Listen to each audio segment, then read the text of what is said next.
Hey everybody, this is Logan with Bearded Bourbon, and it's been a while, but back with another video. And today I thought it would be a good time to compare the Kirkland Single Barrel.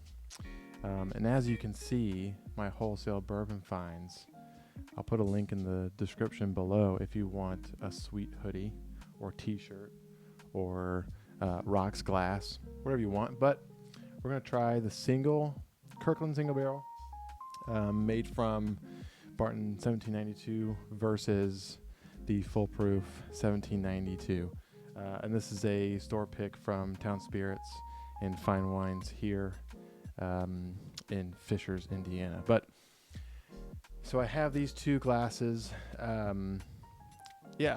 People are always talking about, like, this is the same juice.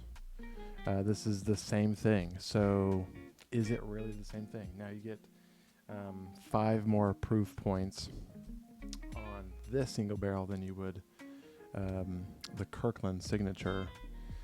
But let's get into it. These aren't blind. So this is the Kirkland. This is the 1792 Foolproof. Cool. So let's start with the Kirkland Signature. So let's go back and forth. I'm not going to do the notes, but the longer this is sat in the glass, I do get the typical notes, like fruity.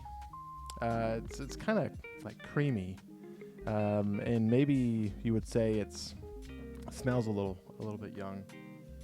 But I would say it kind of feels like it has that little that young kind of smell to it.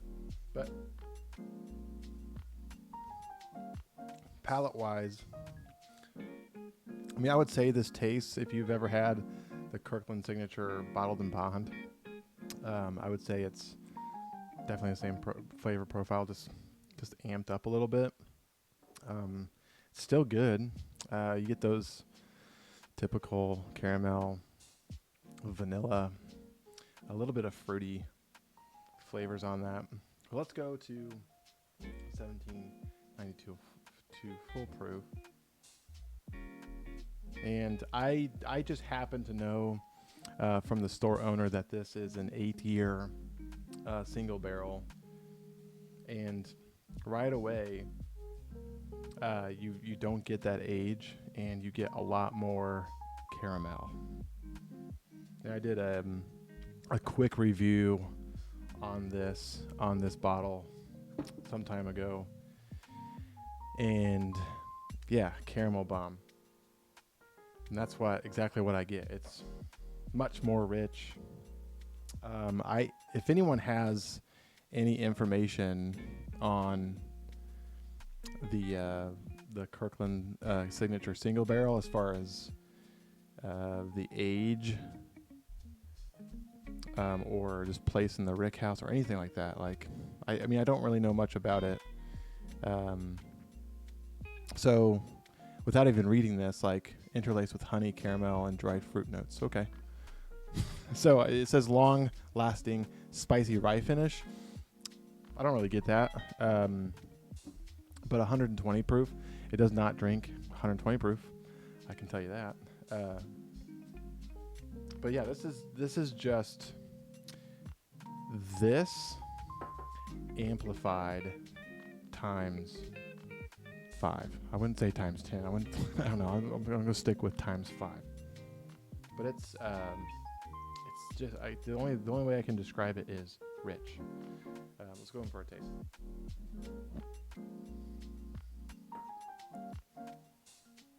Yeah. Oh, and then on the finish, a lot longer lasting, a lot more flavorful. You get that punch of flavor. You don't get any kind of youthfulness as you get with the Kirkland Signature. And again, like, the Kirkland Signature may be, I don't know, maybe 4 years old. Like, this is 8 years old. It's maybe 6 years old. I have no idea. So if you have any information, put it in the comments below, or tag me in an article, or whatever. But is it the same? I would say maybe similar, but they're definitely not the same. This is I mean, even just 5 more proof points, which is not a ton, you get a ton more flavor. Now, this is a 750 milliliter. This is a full liter. For the price point, I think I paid somewhere just over $50 for this bottle, and I think I paid $30 for this bottle. As far as is this worth it? 100%. If you see this at Costco, and most Costco's don't require, or a lot of Costco's anyway, don't require a membership to buy alcohol. So you can just walk into a store, they'll stop you and say, "Where's your card?" And you say, "I'm just going to go buy some liquor." And you can buy it. If you can find this, definitely pick one up. But both are good. Both are like, this is amazing at its price point. But I would say, like, are they the same? I mean, they have the same label on it, or the same name on it as far as distillery, but they're not quite the same. So in my opinion, this one wins as far as enjoyability. From a cost perspective, you can't really beat Kirkland Signature. Also, the bottle and bond and the small batch, all of them are great. So yeah, if you see these, pick one up. And until next time, we'll see you then.